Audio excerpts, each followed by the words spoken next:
Welcome back, everybody, to day 2 of ILEAD USA, and welcome to the other states who are hopefully joining us for the streaming keynote of Jamie LaRue. We've got Ohio and Utah and Iowa and Illinois, so welcome to everybody. This morning, it is my distinct pleasure to introduce Jamie LaRue, who has been the director of the Douglas County Libraries since 1990. He is also a published author, a frequent speaker. He's been working with nonprofit companies on hiring practices. And for those of you who may not have heard, as of January, he will be leaving Douglas County. So anybody want a director job? Leadership opportunity right there. So today, he is actually going to be speaking to all of us about what a future library leader looks like. So welcome, Jamie.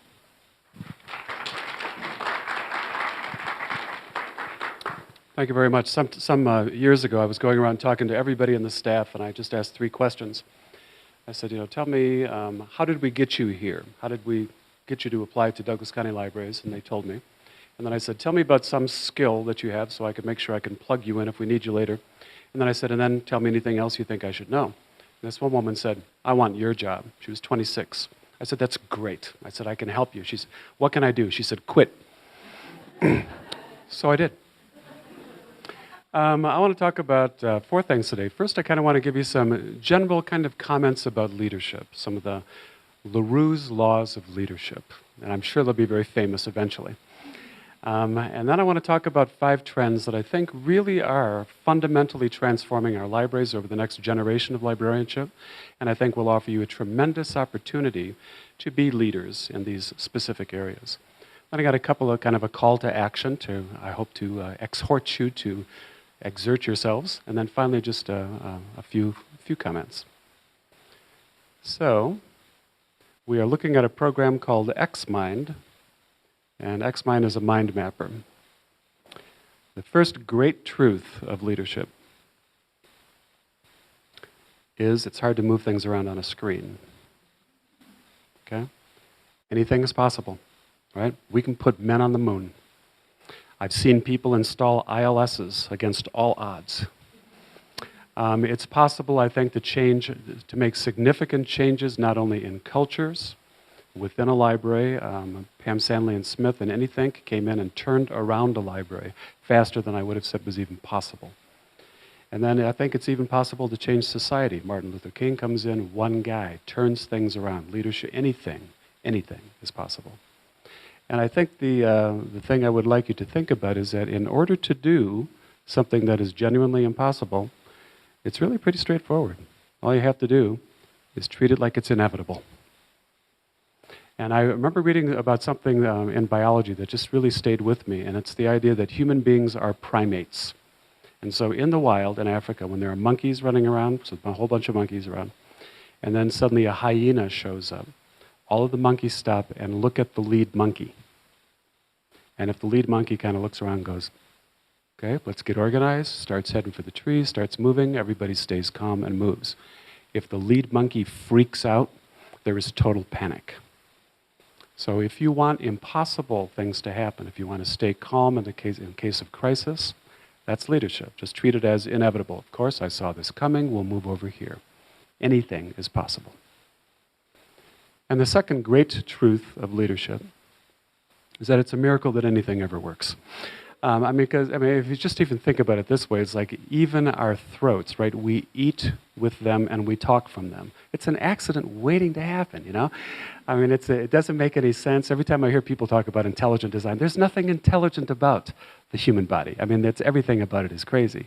It's a miracle that we are well day to day, right? It's just really unlikely. And so, and this kind of goes to the idea of Murphy's Law. Anything that can go wrong will go wrong, and so every day that you get through a leadership kind of opportunity and things don't fall apart around you, I think that the thing to remember is celebrate, because it is a miracle. And if there's anything I've kind of noticed about kind of a dearth in librarianship is that we don't stop to celebrate the great victories. And sometimes it is just you were open for a day and the library did not burn down. Yes. But otherwise there are often extraordinary milestones that we've made in our long-range plans. Things are working much better, and we need to stop and say, we did it. We worked very well. So celebration, I think, is a big deal. We'll go down in history now, LaRue's laws, 2 things. Okay, and then I see my colleague Sharon Morris is here, and we did a class that kind of talked about this. These are the 3 essentials. They're almost like mandates. So if you want to be a good leader, I think it really just comes down to 3 kinds of things you have to do. And the first one is know thyself. And I know that through the ILEAD thing, many of the things that you've done will look at things like social styles, communication styles, your orientation, your values, all of these things. And whether it's you meditate, you keep a journal, you try to pay very close attention to people's feedback about your performance, it's all about mindfulness. Do you know what drives you? Do you know what you're good at? And that's important, particularly as a leader, when you're trying to hire people. You want to hire somebody who has a skill you don't, because you want to have good awareness of all of the possibilities of leadership. So know thyself is a big piece. But it's not the whole thing. And the second one here is playing well with others. And I think what this really comes down to, it goes back to the great power about children's stories. We read stories because it helps us imagine ourselves inside somebody else's life, right? And if you can do that, if you can picture what it's like to be, you're a director, picture being a shelver, picture being a reference librarian, if you can understand that, you can listen, you can ask the right questions, you can hear what people are saying, and that emotional intelligence goes a tremendous way in getting anything done. Nothing gets done alone. And whenever I think about playing well with others, I always think, I'm in Colorado Springs, we have an anti-tax activist here by the name of Doug Bruce. And my favorite statement about Doug Bruce is that even his friends don't like him. And I think there's something wonderful about that. Some people are just very, very fractious, but if you really do want to get sustained change that people feel good about, you have to have friends. And that's about playing well with others.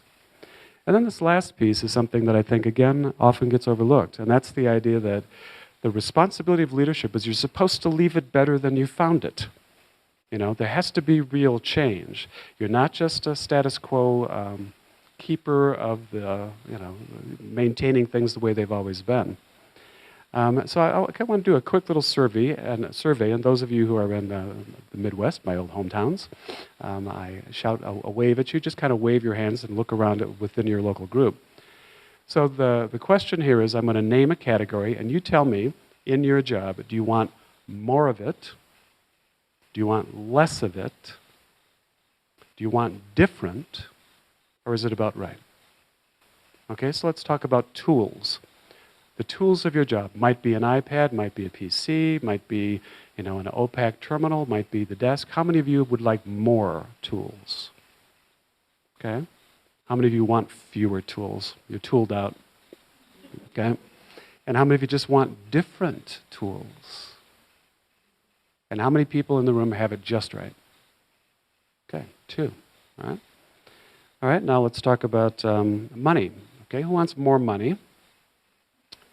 Who wants less? Okay, well, I need to find out what's going on in your head. We need to, and how many of you just want different, like different compensation? Not necessarily more money, but more time, more continuing education. Okay.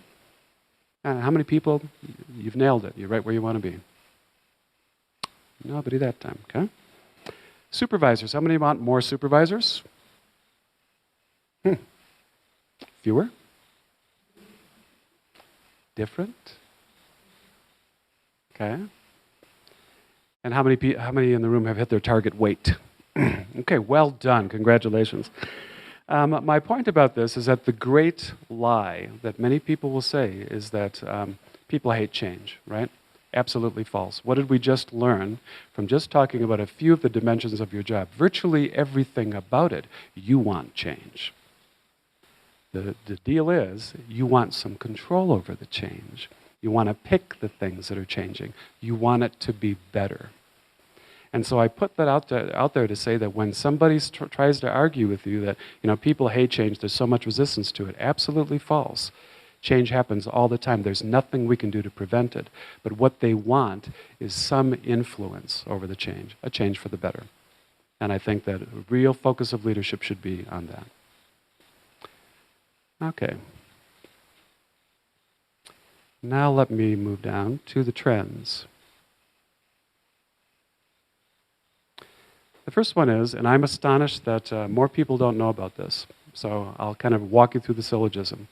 What is the greatest predictor of whether you will be free or in jail? How much education you'll get, and therefore how much money you'll make in a lifetime income, how healthy you'll be as a child, and how long you will live. Yes? Fourth grade reading scores has been demonstrated consistently by research to be the greatest predictor of all of these things. Assuming that most of us who have children would like them to be free as opposed to be in jail, to have a fair amount, have a good quality of life and income, and to live long, healthy lives. That's a big deal. The greatest predictor of fourth grade reading scores, reading readiness by age 5. And then there's a study that was done, and I'm just amazed how many people have not heard about this. Let's jump down here. You can see it's so much fun to play. There was a study that was done by a woman named Evans out of the University of Las Vegas. And this is a 27-country study, 20-year longitudinal study, 20 years. The most definitive research we have on this topic. If you put 500 books in the home of somebody between the ages of 0 and 5, it's as good as having 2 parents with master's degrees. This holds true no matter what the educational level of the parents is, or what the economic level of the family is. In other words, the most powerful thing we could do to save children's lives, the most powerful thing we could do to reduce incarceration rates, the most significant thing we could do to reduce poverty is to put books in people's homes.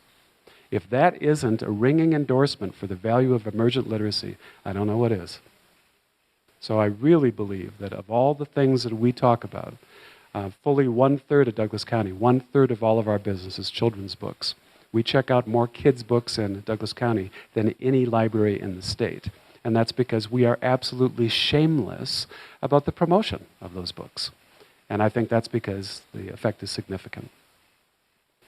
Okay, the second trend, I have to kind of go back to a story. It started off, we were trying to solve a single problem. And our problem was, it was taking us, we were so busy, our circulation had gotten so intense, it took us 4 days to get a book back on the shelf. Okay, a problem.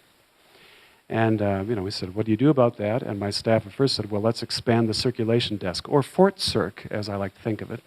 It was enormous. I mean, it was huge. We had 5 people checking books out in the front. We had 5 people checking books in the back. Unless we were going to go to a 2- or 3-story Circ desk with ropes and stuff, I didn't see a way to expand it. The Circ desk was as big as it needed to be, but it wasn't working. So I sent kind of a team up to say, surely someone has solved this. And Bob Pasnick, who was then the head of our IT department, came back and said, we have found something that looks like it'll work, RFID self-check. That libraries in the Pacific Northwest are using this, and they could get it down to far fewer people, far less space for Circ, a much higher volume. So we talked to the staff, brought in things, and installed the circulation system, self-check.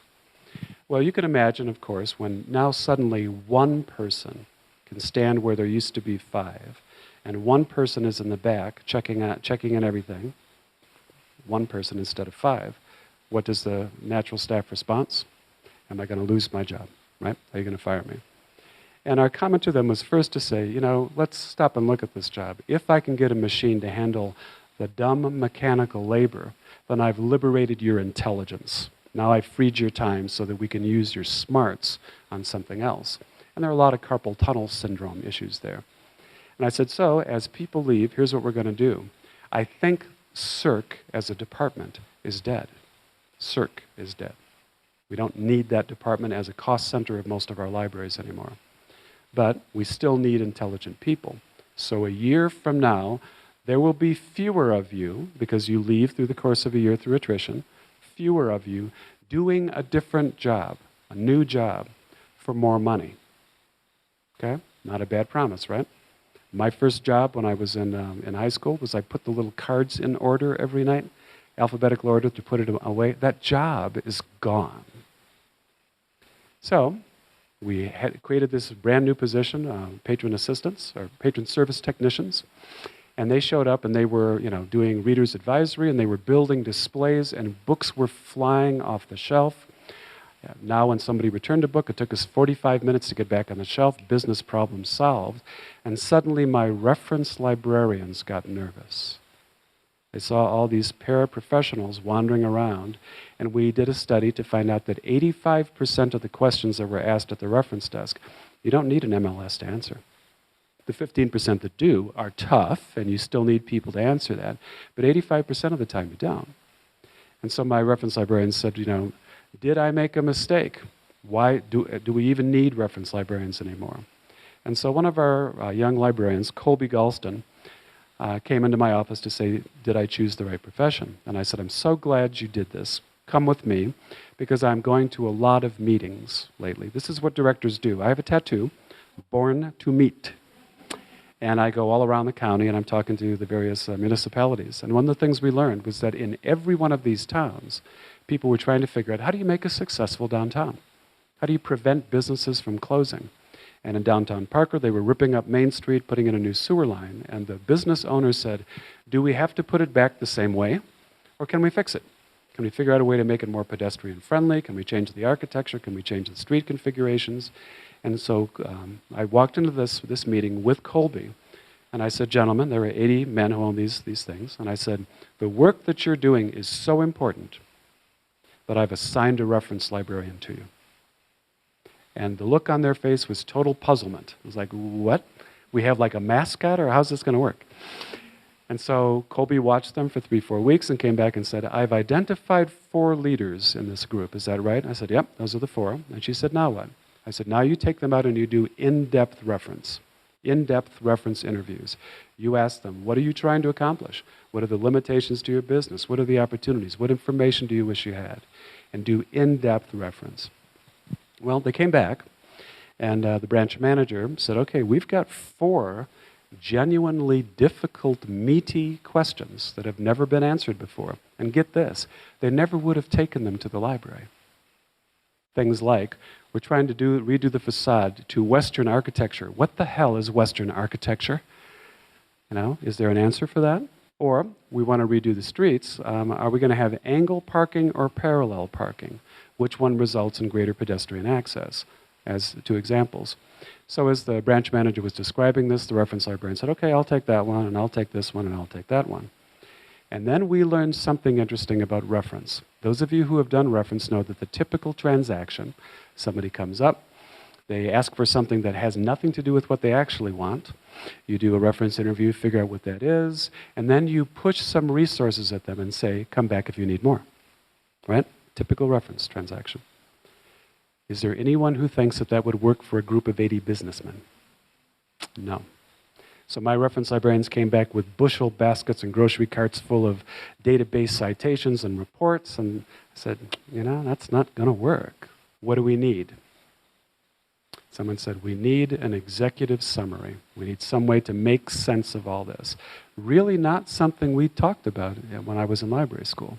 Not a typical reference function. So someone started writing these things who used to be a medical librarian, and in one case we had to write an executive summary of an executive summary written by other librarians, because we're not good at making things brief. We're good at making things big. So put all the executive summaries together and then said, okay, does anybody think you can just hand this report to the business people? I said, no, they're businessmen. They are going to require a PowerPoint, right? Okay, and that's when I found out that 80% of my reference librarians would rather die than give a talk to 80 business people. There's a great fear of public speaking, right? Wonderful reference librarians, gifted, skilled at the one-on-one interview, but when you stand up and do this presentation, a different skill, and some of them are very uncomfortable. But Colby, my 26-year-old librarian, was absolutely fearless. She said, I'll do it. Someone else did the PowerPoint. She got up and listened to what she did. Say, Western architecture, boom, it's this, boom, it's not that. Next slide. You asked angle or parallel parking. Parallel, next slide. answers, right? Not resource, not research and resources. People had asked questions and we were finding the answer to them. And when it was done, she put up one slide that said, and here's where I found all that stuff. And they went, yeah. 80 businessmen stand up and give her a standing ovation. Why? Because we answered the questions. And then they went back. We did, in fact, dictate how the new Main Street was going to look. We changed the downtown of Parker. And then when it was over, we did something kind of fascinating. I went back to these business people and I said, okay, wanted to let you know, the project is over. I'm taking Colby back. And there was a look of panic in their eyes. They're like, no, we need a reference librarian. When was the last time you heard a businessman say that, right? And by contrast, when we first walked into that room, business people would say, oh, you're from the library? My children love the library. As well they should. But now we were demonstrating that we could add value to people who were civic and business leaders in our community. I would suggest to you that this process, leaving the building, going out and systematically figuring out what issues the community is grappling with and would never think to bring to the library, is an opportunity for us to demonstrate our value in a way that we never have before. When I went back to this group when we were trying to do an election, Justin, who was the head of this program, says, oh, Jamie, I heard you were coming, so you're doing a campaign. We'd like to donate $40,000 to your campaign. I said that would be acceptable. We've moved at that point from just people loving the library to people understanding that there was a cash value to the service that we provided, that we made their services stronger. Well, then as some of our reference librarians were doing this and going out to the community, I had a branch manager say to me, well, I thought that was my job. And my comment was, now that you have the time, I need you not just to go to the Chamber of Commerce and sit in the audience, I need you to be the head, the president of the board of the Chamber of Commerce. I need you to be actively involved in civic leadership so that you know their issues, that we can demonstrate our ability to run meetings, to mobilize resources, to connect people to the community. I expect you to be a civic leader. When I give this talk around the country, I have directors that say, well, I thought that was my job. And I said, now that you have the time, you should get together with your counterparts, the school superintendent, the town manager, and say, what is our community trying to figure out? What do we need? Notice that what happens at this, and I should also say, then I've had board of trustees who say, well, I thought that was my job. I said, well, now that you have the time, get down to the legislature, because when bills come up that can roll back property taxes or change the rules of governance, if there's somebody immediately on point, a public civic leader who stands up and says, this is not the librarian arguing for the library. I'm here to tell you that the library matters to our community. That has power. So notice that we started off with one simple business problem. It took us 4 days to get a book back on the shelf. But through the process, we eliminated one department, opened up a lot of space for display, promoted a whole class of one of our lowest level of workers, added status to our reference librarians, who instead of fighting for status within the building, and why would we do that? Why should librarians fight for status with each other when what we need to do is to demonstrate our value to the community? And then our branch managers are now civic leaders throughout Douglas County. Library directors should be working with the entire community, and our board is expected to testify in front of Congress. That's a significant promotion for everybody.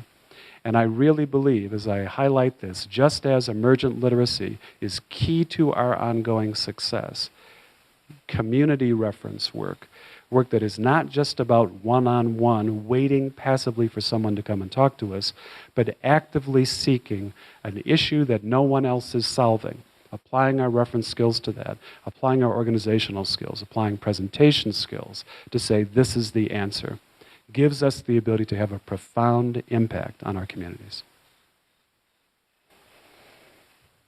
Okay, library as place. And I've told the story to my staff a couple of times because it had a profound effect on me. Years ago, I was working at the University of Illinois at the Graduate Library. And this is old school library, okay, closed stacks. You would come up, offer a goat, and say, oh, mighty circulation people. may I have a book from the stacks? And we would send the request up a pneumatic tube system up through one of 10 levels of floors, each one an acre in size, 10 million books there. And then the book would come down on a dumbwaiter. It was so cool. So one day, someone was doing research, and they said, okay, we're going to do this. There's 8 of you here on the circulation desk, and I want you 4 to do what you've always done. Check out the books the way you always do. But you 4, when you're handing the book to somebody, I want you to find a way to just quietly reach over and touch them. Anything else I can do? Just quickly between the shoulder and the wrist. Not fondle. Just reach over and touch. And so we did that, and it wound up being pretty easy, whether male or female. And then there was somebody standing at the gate as you walk out, and they would say, I will give you a Snickers bar if you'll answer a survey. And if you're a college student, you would give your life for a Snickers bar. And the question was, what do you think of the service you received today? And the ones who were over here, I asked for a book, I got a book, it was fine. And the ones over here did not say, that guy tried to feel me up. They said, the service here is wonderful. They didn't know why. They didn't identify him. They couldn't tell you why. And so my argument about this, what I've learned from this, is we are wired for touch. We need human contact. And so as one of the big memes of the 21st century is, who needs a library now that I have the internet? Well, the library doesn't, or the internet doesn't smile at you when you walk in the door. It doesn't come over and compliment you on something that's new or offer you chocolate when you look depressed. Human contact is absolutely essential to the services that we provide. And I think that remembering that we are wired for this connection, whether it's just I meet your eyes when you walk in the room and I smile at you, has enduring power and is a powerful message for sustainability for the library. The second thing is, and I mentioned this to say there's kind of a change in the importance of library as a fun place. I'm sure many of you have seen this video, and I've been showing it to a lot of people lately. It's done by a group called The Theory of Fun. And in Stockholm, they were trying to get people to take the stairs instead of the escalator after the subway. And so all the people would come out, and in America, if we were trying to do that, we would charge people to take the escalator, right? Or we would put up signs of really fat people and say, this could be you. Shouldn't you take the stairs? Some kind of guilt and shame sort of thing. Well, what they did in Stockholm was they went out and they put piano keys on every one of the stairs. And so when you would step on the piano key, it would make a sound. And so it was funny to watch people coming off the subway. So this is first day. People walk off and they're like, whoa. And they'd walk over, and the next thing you know, they're going up in pairs doing chords up and down the stairs. And again, when somebody says, people don't want to change, well, sure they'll change. If it's more fun to change, if it's more interesting to change. And I think this idea about trying to find libraries that instead of being the formalized stacks, very rigid, very quiet, very controlled and formal, we're now seeing this kind of element of discovery, experiential spaces, kind of a convergence of museum spaces and library spaces where people come in and want to touch things and want to play with things and move things around. It's the Maker Station movement, it's the quilting club, it's all of these things that enable people to be engaged. And so I think a whole new generation of space planning is opening up. And I think also a greater willingness to move stuff around. Everybody remembers the awkwardness of going into the grocery store where suddenly nothing is where it used to be. There's a reason for that. It's because it helps you find stuff that you didn't know the store had. Same thing with libraries. So a greater willingness to experiment and play with the space is a powerful way for us to make sure that we have a big door count. It's fascinating. I was talking with some museum people, and they said, oh, libraries, boy, libraries are great. You guys have so much money. Which tells you how little money museums have, right? But museums, like libraries, have tremendous door counts. They have extraordinary visits. And so finding a way to tap into that fascination that people have with exhibits and getting smart about exhibits ourselves is one way to make sure we're still generating all that foot traffic. But we need to tie that, and I'll get to this with advocacy, to our message to people about the value of that service. Okay. Library as publisher, this is something that we're just playing around with now, and I really think this is the future too.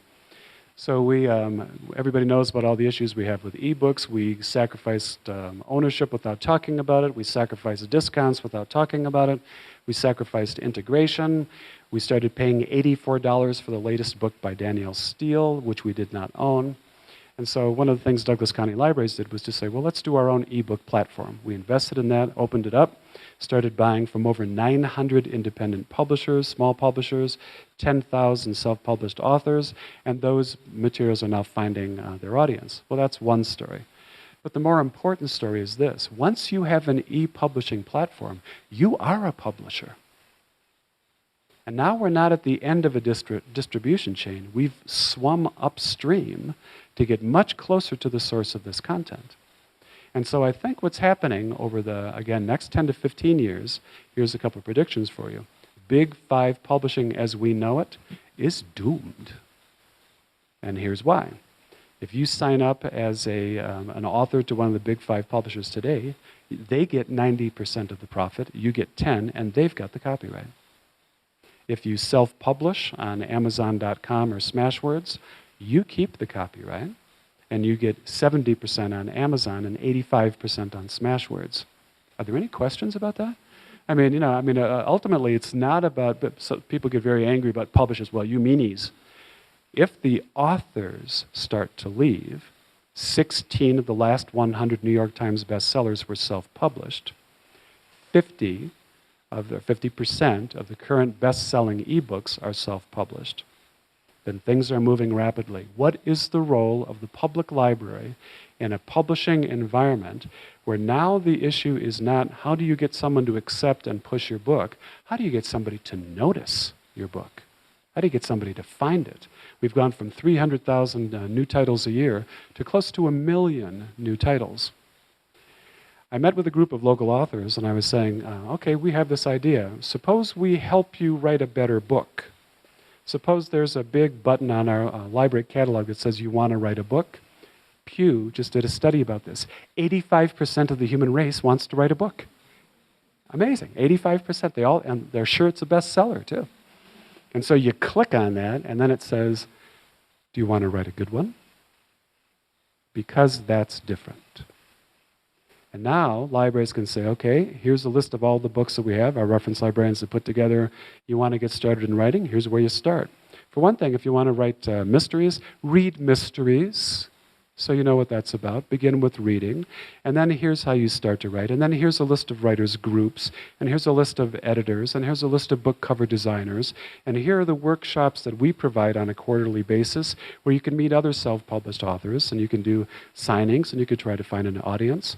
And if you donate the book to us, give it to us, we'll advertise it. We'll do recommendations of it. We'll route them to people to review them so we can find them. We will encourage their discovery. And if somebody wants to buy them from our website, it's a click. Okay? We will help you sell your book. This is powerful stuff. When I was talking to Mark Coker of Smashwords, he said, okay, you have all these self-published authors. I said, will you sell them directly to the library? And he said, let's ask them. Let's ask the authors. I thought, well, how refreshing. Not something that the big six publishers were talking about. Well, ask the publishers, or ask the authors. So he said, how many of you, out of a sample survey of 250, how many of you would be willing to sell to libraries? Your guess? All of them, 100%. Because, and stop me if I'm going too fast, authors want to be read, right? Most of them got their beginning in libraries. They like libraries. And so then he said, so if you were selling to libraries, would you charge more? Would you charge the same? Or would you charge less than what you charge consumers? 20% of the authors said, I would give a copy of my book to the library if you'll help me sell it and you'll help buy more copies on the basis of demand.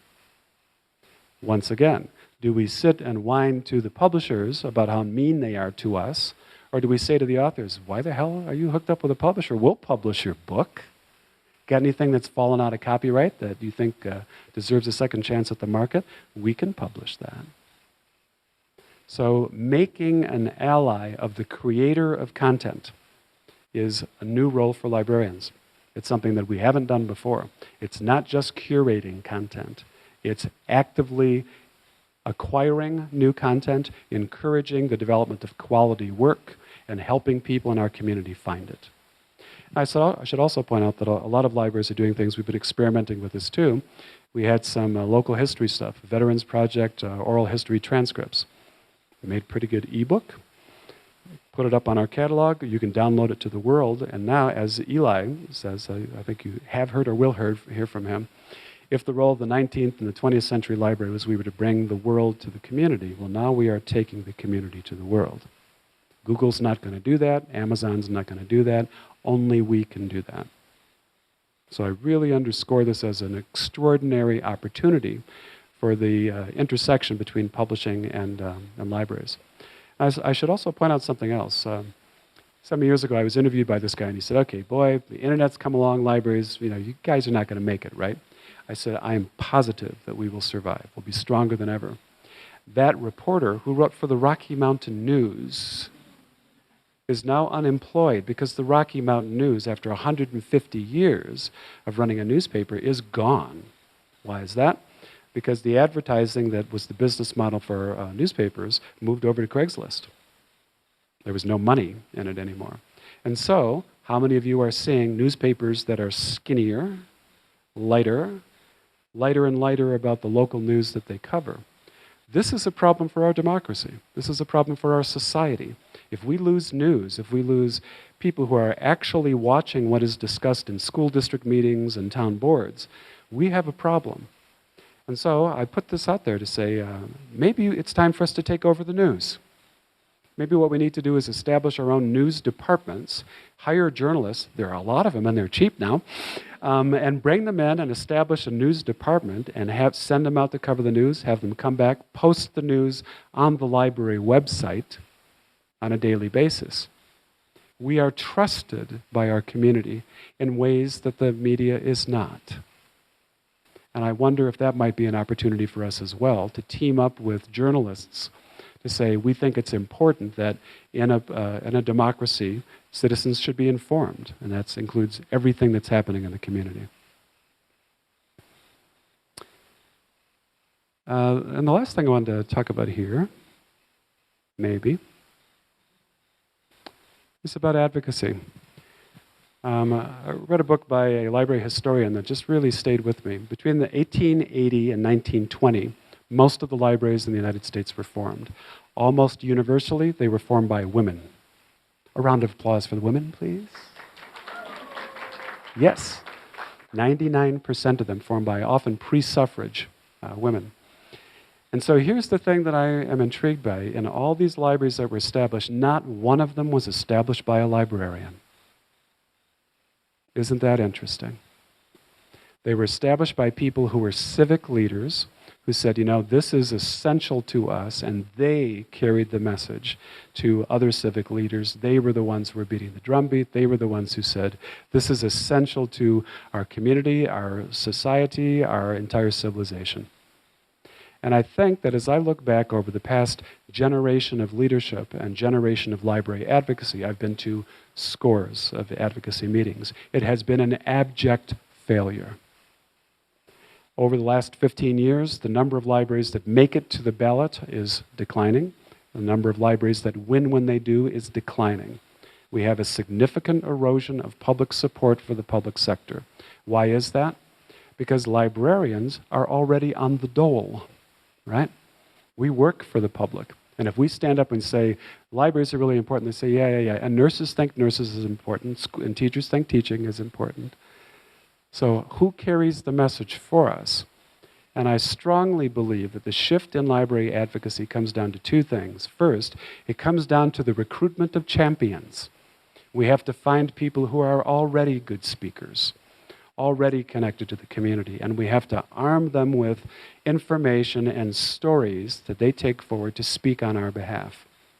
If we don't do that, if we keep doing what we have always done, it doesn't work. And it's not going to suddenly start working. So a combination of this emergent literacy idea to talk about the value that we bring to a child's life, talk about community reference, about how we transform not just the lives of the people, but the lives of the community itself, make that stronger, and remind people, I'm taking Colby away, and what was the dollar value of this service? Underscoring the value of it. And putting people out there with stories to tell is very, very powerful. And this is how we secure our long-term well-being. Okay, and I'm going to jump around a little bit.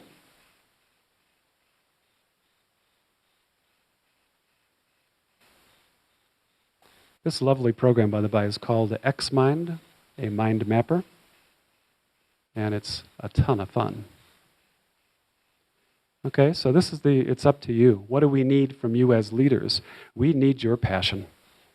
One of the things that OCLC found when they did a marvelous study, 8,000 people to find out why do people support libraries. When they vote for libraries, there were really only 3 reasons. One of them was they said, I had a powerful experience as a child.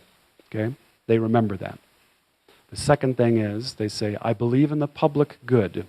There are 12 people who still believe that in the United States.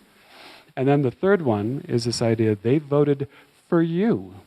They voted for a passionate librarian, and that's the word they used. You know, I came here to vote, I have this passionate librarian. She, you know, I express this much interest in something, and she showers me with books. The reputation of the library is the face of the people who work in the library. And the passion goes an incredible distance. That's what we're looking for. And then the second thing is just your curiosity. I was speaking at a DU panel where a very earnest new librarian said to me, what are the skills that we need? And I said, I'll be absolutely honest, I don't have any idea, not a clue. The things I'm working on now were not covered in my curriculum. The skills that you need probably aren't known right now. And so the primary thing that we have to have is your willingness to ask questions and to throw yourself in the middle of things and use that passion and make it passionate curiosity to demonstrate to everyone in our community that we're fearless and we're curious, that we will lead our communities into the future. And then the other thing is that I'm sure many of you have read Outliers by Malcolm Gladwell. It's had a profound effect on me in terms of the ideas. It takes 10,000 hours of effort, disciplined effort, to get good at anything. And so what we're calling upon you here as a leader is to say, leadership is a contact sport that requires practice. And so the more you do it, the better you get at it. And so you have to get out and be talking to people and practicing these things and be disciplined about it. And then the next one is the idea about is your network. The best thing about these kinds of programs is that you now have allies. As you get out into the community and you've made these connections with each other, you will falter. You will make mistakes. And it helps to have people with you to help pick you back up. Or you can say, that's an even better mistake than I made. Thank you for saving me the time. And so you can begin to acquire some of this wisdom more rapidly. And I think what I want to leave you with, a wonderful book called Being Wrong by Catherine Schultz. I recommend it highly.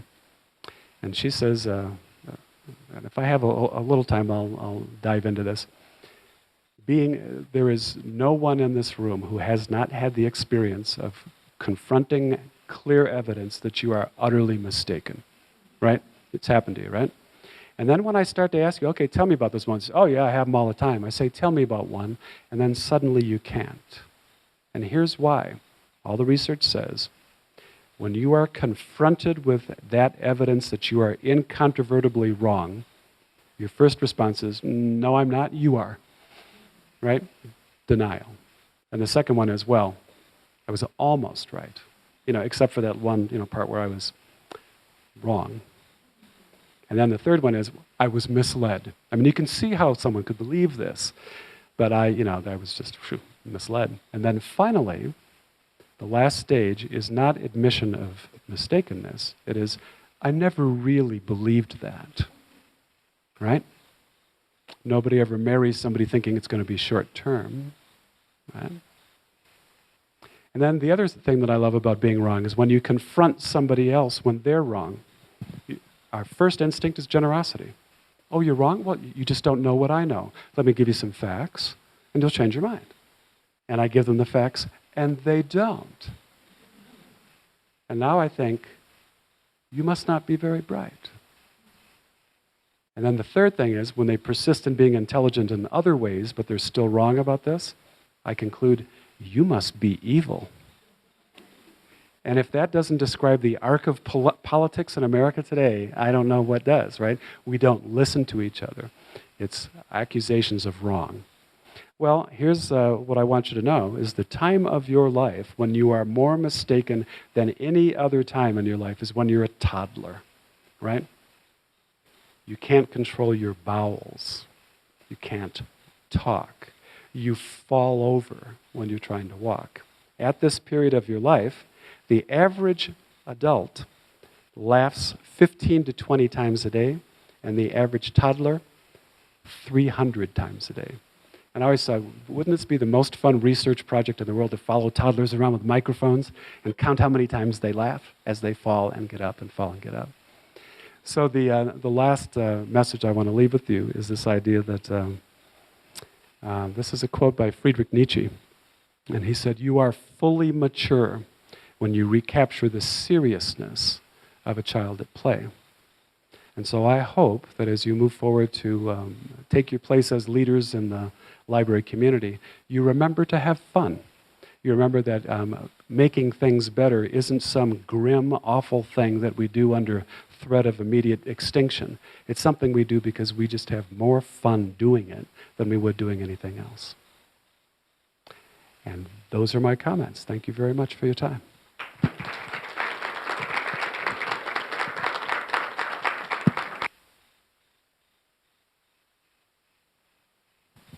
Well, thank you, Jamie. We do have time for some questions today, and we may have some questions coming in via Twitter, so I'm going to get out these other two microphones. And if you could hand that to Chris for me. Does anybody in the room have any questions for Jamie about what you heard? Any thoughts or comments?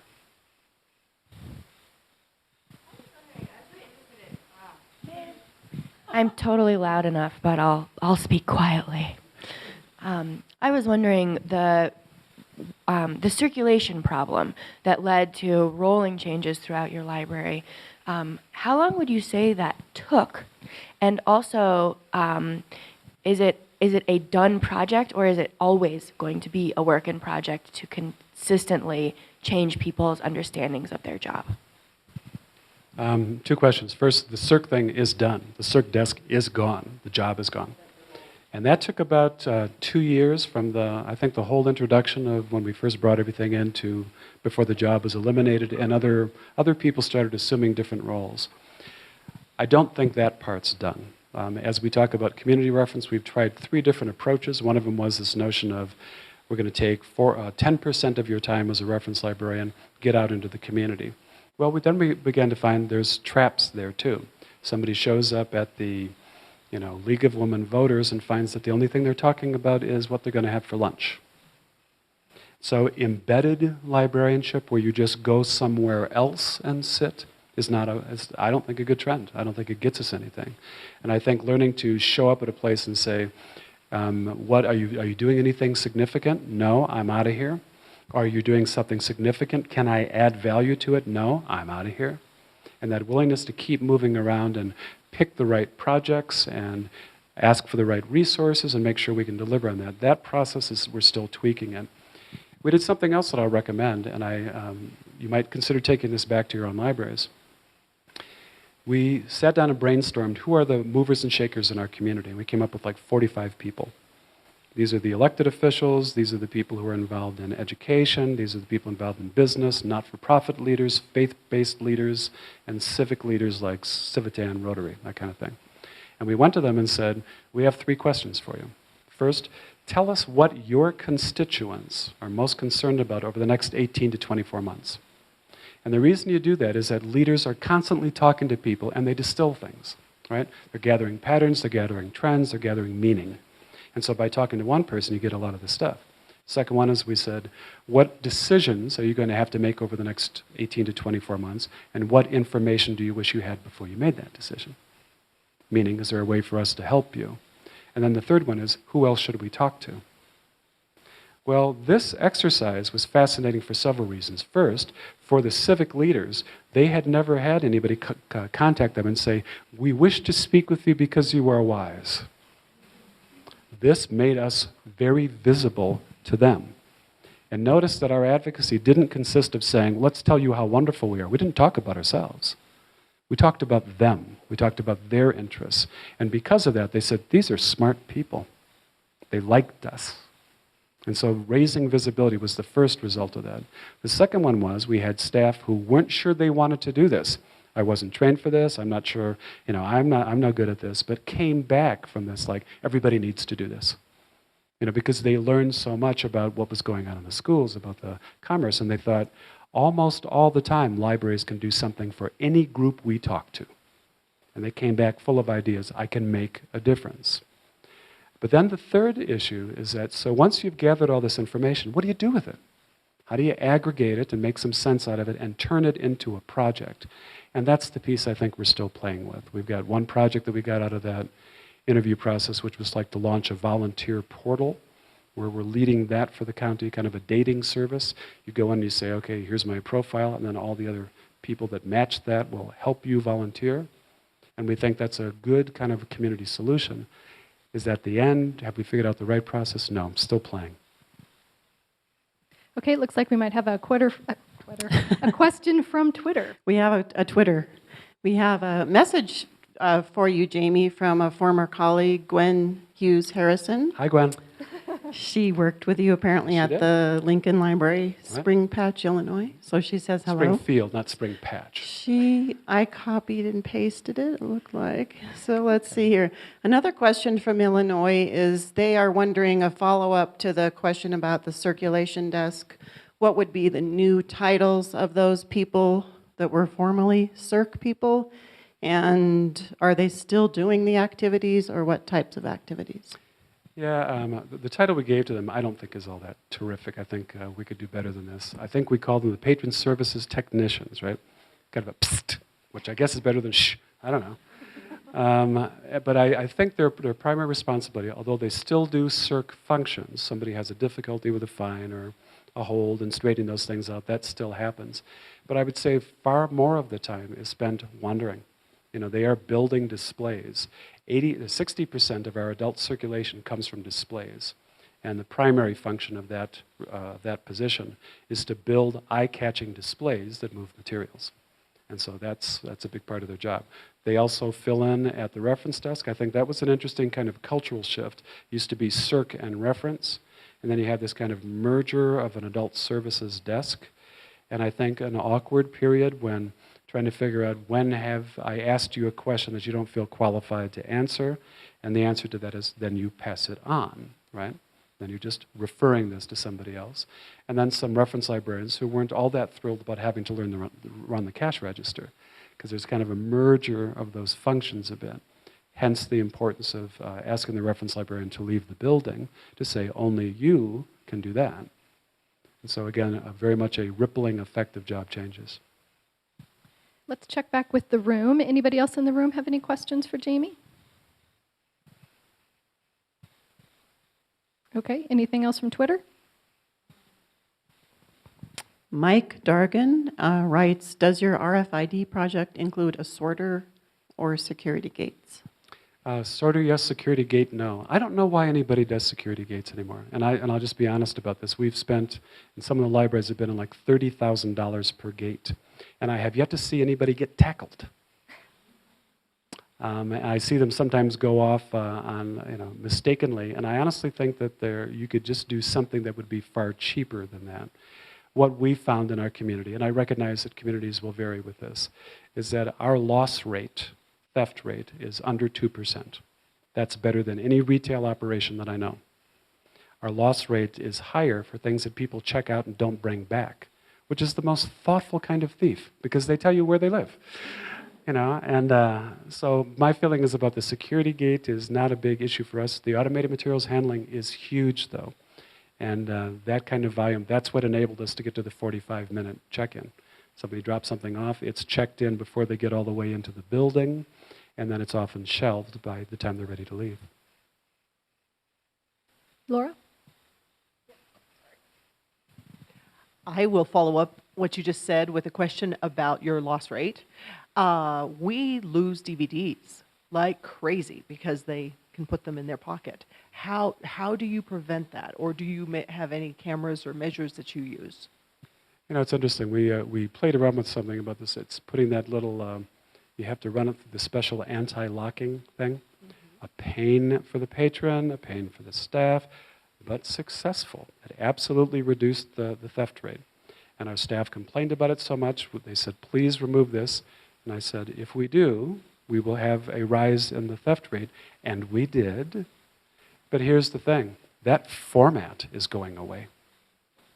You know, and really what it turns out is the big theft item, it tends to be the DVD movies. It's not the, you know, the documentaries or that kind of stuff, or even children's things. It tends to be feature films.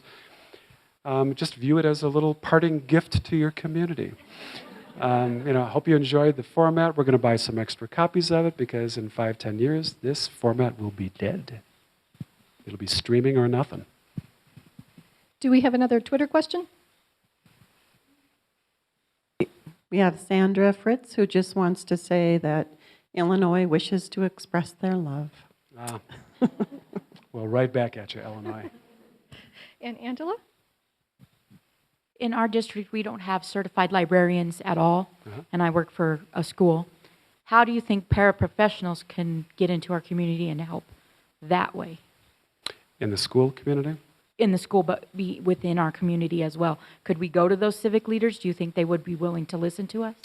Yeah, I do. And I think the problem of school librarians across the country worries me a lot.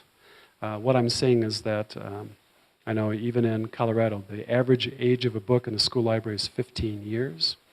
That the media librarian loses her job or moves on, is replaced with a media lab technician, is replaced with a volunteer, is not replaced.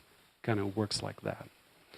And the difficulty is that many of the school librarians, school library staff, are so politically isolated within their school. If you have principal support, you're good. Don't, you're out of luck. And I think the only way that you can get some support is to find that articulate parent, hard-charging person who's a good speaker and ask them to advocate on your behalf. I don't know if that answers the para-pro kind of issue, because I think the hurdle is set by the principal, him or herself, about what level of skills you need within the building. Anything else from Twitter? We have a comment from Mike Dargan, who's suggesting that you can use DVD dispensers as a method of combating those theft issues. And we've looked at them several times, and the problem is if you want to do something like 20 to 50, it seems like that works okay. Whenever we've tried to investigate a solution that scales up to the volume of business that we have, more pain than it's worth for us. And I think Sharon had a question.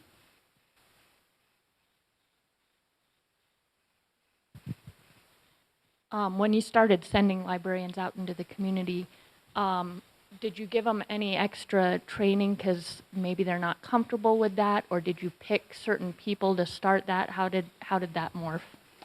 Well, I have two things to say about that. First of all, anytime there's a significant change in the library, your staff divides into thirds. And 1/3 says, I have been waiting for this opportunity all of my life. And 1/3 says, kind of what you're saying, I'll give it a try, but I need some additional coaching, some training. And then the third one says, over my dead body. Okay? Well, let's go to that second one. As far as getting somebody out into the community, I think that reference librarians have this skill. I think they do.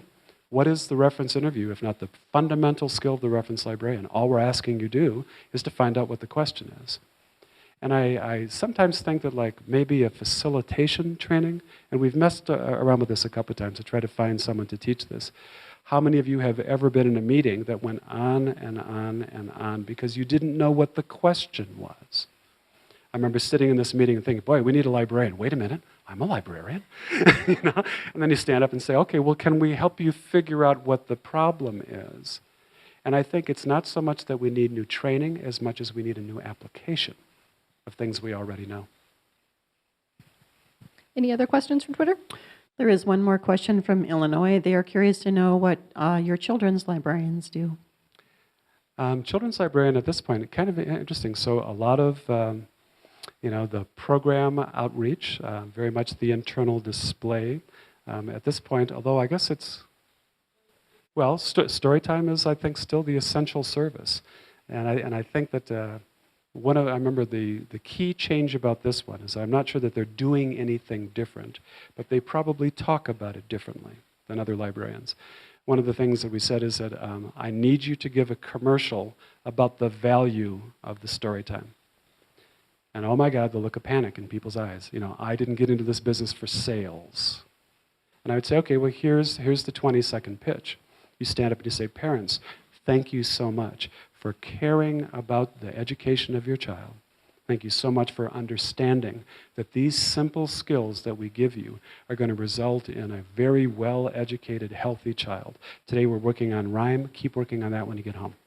Okay? Not so bad, right? And I think that's the key change of our staff, is that we're trying to be more intentional about the value of the service, reminding somebody that it has a value, not just offering it and expecting that they'll get it. But I think the services are probably the same. Okay, Sharon. I think we have time for just a couple more questions. Sharon? Jamie, do you distinguish between management and leadership? And if so, how? Okay. I think of it in two ways. One of it is management is doing things right, and leadership is doing the right things. And so the management is the operational side of things. So probably bound by something like a year. I've got a schedule, I have a budget, I'm making sure that we meet objectives within that. And I think that leadership, the responsibility is vision. And there the notion is it's not just 1 year, it's 3 to 5 years. The job of leadership is to get your organization ready for the changes that are coming. That's the short version. Another question from Twitter?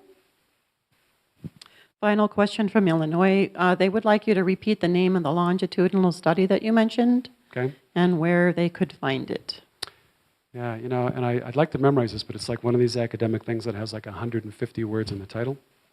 Here's how I find it. Search for Evans, E-V-A-N-S, Las Vegas, 500 books. And if a group of librarians can't find it with all of those clues. Anything else off of Twitter, Chris? I believe that's all. Okay, well, once again, a huge thank you to Jamie for taking time out of his day to come and be with us. And we also need to send out a huge thank you to Pikes Peak. The equipment that we have in this room right now is like bigger than I am. And so a huge thanks out to Pikes Peak, who loaned us the equipment so that we could share Jamie with the other states participating. So thank you, guys. Thank you.